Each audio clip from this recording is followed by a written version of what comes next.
మనకంటూ విలువే లేదా నాన్న?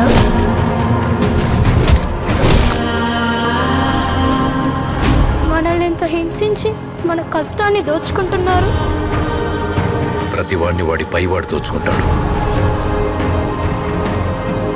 మనల్ని దొర దోచుకుంటే దొరని గోల్కొండ నవాబు దోచుకుంటాడు. ఆ నవాబును ఢిల్లీలో ఉండే మొఘల్ చక్రవర్తి.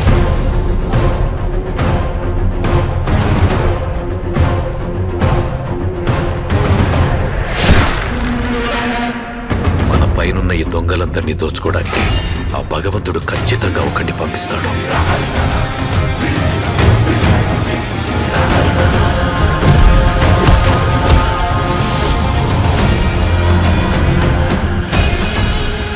వాడొచ్చి దొంగ దొరలందరి లెక్కలు సరిచేస్తాడు.